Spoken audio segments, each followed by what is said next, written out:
Hi, I'm Lydia Vance, 48 years old, and today I'm about to tell you a story that still stings a little. Actually, you know what? It stings a lot. Even now, months later, when I close my eyes, I can still feel that white apron being shoved into my chest, can still hear that condescending voice telling me to get to the kitchen. I can still see the looks on their faces when they assumed I was nobody. When they treated me like I was invisible, like I was beneath them, like I didn't matter. But before I get ahead of myself, let me take you back to that day. Let me paint you a picture of what was supposed to be one of the proudest moments of my life, and how it turned into something that made me question everything about the world we live in. It was my son Ethan's law school event. My brilliant, hardworking son who had spent 3 grueling years buried in case law and legal briefs, who had sacrificed so much to get to this moment. This was his achievement ceremony, a celebration of everything he'd accomplished. I had been looking forward to this day for weeks. I bought a new dress, not too fancy but elegant, something that said "Proud Mother" without screaming for attention.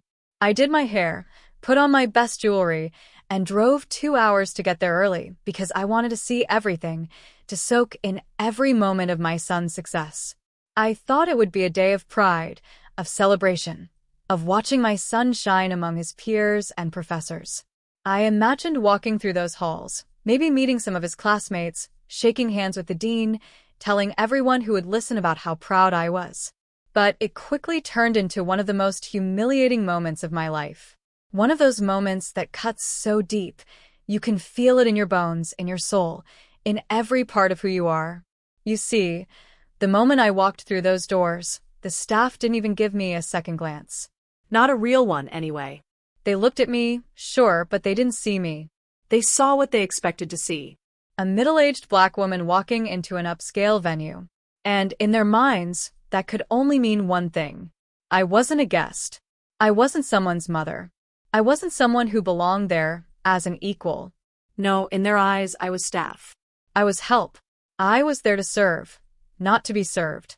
Before I knew it, a frantic floor manager came rushing toward me, her heels clicking against the marble floor, her face flushed with stress. She didn't ask my name. She didn't ask if I needed help finding my seat. She just shoved a white apron into my chest like I was late for my shift, directing me to the kitchen with a hurried wave of her hand. "You're late," she hissed at me, not even making eye contact. "The catering manager is looking for you.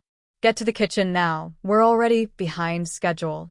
I stood there, frozen, that apron pressed against my chest, feeling the weight of it like it was made of lead instead of cotton. They thought I was just another server. A mistake I wanted to correct.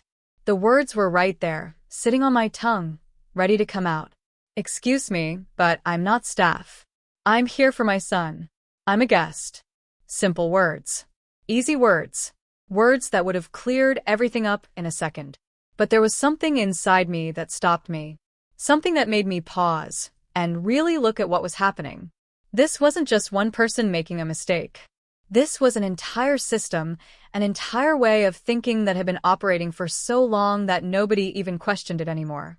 They saw my brown skin, my age, my gender, and they made an instant calculation about who I must be and what I must be worth. And I realized in that moment that if I just corrected them, if I just told them who I was, they would apologize. They would be embarrassed. They would fall all over themselves making excuses. But they wouldn't learn anything. They would just be more careful next time, more polite, but nothing inside them would actually change. The assumptions would still be there, just buried a little deeper, hidden a little better. So I took the apron. I watched the relief flood across that floor manager's face as she hurried away, already forgetting about me, already moving on to the next crisis. And I stood there in that grand entrance hall, holding that apron, feeling a rage build inside me that I hadn't felt in years. A cold, calculating rage that made my hands shake and my heart pound. But I kept my face calm. I kept my expression neutral. Because I had decided something in that moment. I had decided to let them show me exactly who they were. I put on the apron. I tied it around my waist with steady hands, even though everything inside me was screaming. I slipped into the background, into the shadows, into the role they had assigned me. I didn't show my credentials. I didn't correct anyone. I just watched. I just listened. I just waited. And then it happened. The moment that really broke something inside me. The moment that turned humiliation into something darker, something that burned. I was standing near the refreshment table, pretending to arrange glasses that didn't need arranging, when I heard his voice. Sterling Thorne. My son's girlfriend's father. A man who thought he had the world in his hands, and maybe he did. A billionaire real estate developer whose name opened doors and closed deals. A man who was used to getting exactly what he wanted, exactly when he wanted it. He was holding court with a group of law partners, all of them in expensive suits, all of them laughing at his jokes like he was the most fascinating person in the room. And maybe to them he was. Maybe that's what power does. It makes people fascinating even when they have nothing interesting to say that I didn't mean to eavesdrop. But when you're invisible, when people think you're just part of the furniture, they say things they would never say otherwise. They let their guard down. They show you who they really are. Sterling was talking about the law school, about how impressed he was with the facilities, about how he might consider making a donation. And then his eyes swept across the room and landed on me. For just a second, our eyes met. I saw him register my presence, saw him categorize me, saw him dismiss me all in the span of a heartbeat. And then he said it, loud enough for me to hear, loud enough for everyone around him to hear. Keep that cleaning lady away from the partners. We're trying to make a good impression here. The words hit me like a physical blow. I actually felt my body react, felt my stomach clench, felt my throat tighten. But what hurt even more than the words themselves was the laughter that followed. Not from everyone, but from enough people. Enough to make it clear that his attitude wasn't an aberration. It was accepted. It was normal. It was just the way things were. I froze. I was humiliated. In that moment, standing there in that apron that wasn't mine, being dismissed and degraded in front of a room full of people who were supposed to be educated, enlightened, progressive, I felt small. I felt invisible. I felt worthless. In that moment, I almost pulled out my federal judge credentials to set things straight. My hand actually moved toward my purse. I could have ended it all right there. I could have pulled out that leather case with a gold seal, flipped it open, and watched the color drain from Sterling Thorne's face. I could have introduced myself properly. Actually, I'm the Honorable Lydia Vance, United States District Court Judge for the Southern District. Perhaps you've heard of me, but I didn't. Something stopped me again. Maybe it was pride. Maybe it was anger. Maybe it was a desire to see just how far this would go, how much they would reveal when they thought nobody important was watching. Because here's what Sterling Thorne didn't know. Here's what none of them knew. I wasn't just Ethan's mother. I wasn't just a federal judge. I was the keynote speaker for that event. My name was printed on the program that they were all holding. My biography was in the materials they had all received. They just hadn't connected the dots. They just hadn't imagined that a federal judge could be a middle-aged black woman who they mistook for kitchen staff. So, I made a decision in that moment. I could have flashed my credentials and put them in their place, but instead, I decided to let them learn the hard way. I decided to let them dig their hole a little deeper, let them show their true colors a little more vividly. Because the deeper the hole, the harder the fall. And, oh, how I wanted to watch them fall. I didn't show my cards too early. I wore the apron, stayed silent, and slipped into the background. I moved through that reception like a ghost, watching everything, hearing everything, taking mental notes of every slight, every dismissive glance, every assumption. I wasn't just going to be a spectator anymore. I had a plan. And that plan involved letting them think they were safe, letting them think they were among friends, letting them show exactly who they were when they thought nobody was watching. I watched Sterling work the room, watched him make connections, watched him position himself as the generous benefactor, the man of influence, the person everyone wanted to impress. I watched my son's girlfriend, Madison, hang on his arm, proud of her powerful father, unaware of the cruelty that lurked beneath that charming smile. I watched the law school administrators fawn over him, calculating the size of the donation he might make, weighing his influence, considering what doors he might open for their graduates. And through it all, I stayed invisible. I refilled water glasses. I cleared empty plates. I played the role they had assigned me perfectly. And every time someone looked through me instead of at me, every time someone spoke around me like I wasn't there, every time someone made an assumption about who I was based on nothing more than my appearance, I felt that cold rage grow a little stronger. But I also felt something else. I felt powerful. Because I knew something they didn't. I knew that in less than an hour, everything was going to change. The mask was going to come off. And they were going to see exactly who they had been dismissing, exactly who they had been disrespecting, exactly who they had been treating like she was beneath them. The program began. People took their seats in the grand auditorium. I slipped into the back, still wearing my apron, still playing my role. The dean gave his opening remarks. There were some awards, some speeches from distinguished alumni. And then, finally, it was time for the keynote address. The dean stepped up to the microphone, smiling broadly, proud to introduce the speaker. "It is my great honor," he began, "to introduce our keynote speaker today. She is a distinguished jurist, a brilliant legal mind, and a champion of justice. She has presided over some of the most important cases in our district, and her rulings have shaped legal precedent for years to come. Please join me in welcoming the Honorable Lydia Vance, United States District Court Judge." The moment came when my name was called as the keynote speaker. For a second, there was just confusion in the room. People started applauding politely, but there was hesitation, uncertainty. Where was the judge? When was she coming out? And then I stood up from my seat in the back. I untied that apron slowly, deliberately, letting it fall to the floor like the lie it represented. And I walked down that aisle with my head held high, with every ounce of dignity I possessed, with the full weight of my authority radiating from every step. The look on their faces? Priceless. Absolutely priceless. I wish I had a camera to capture that exact moment when realization hit them. When they understood that the cleaning lady they had dismissed, the staff they had ignored, the woman they had treated like she was invisible, was actually the keynote speaker, was actually a federal judge, was actually someone they should have been trying to impress instead of humiliate. I saw the floor manager who had shoved the apron at me turn absolutely white. I saw faculty members who had walked past me without a glance suddenly sit up straighter. I saw administrators who had been so busy fawning over Sterling Thorne start whispering frantically to each other, probably wondering if anyone had actually welcomed me properly, wondering what I might say about my reception, wondering if they were about to be humiliated in front of their biggest donor. But nothing, absolutely nothing, compared to Sterling Thorne's reaction. Sterling's face drained of color when he realized that the cleaning lady was a federal judge.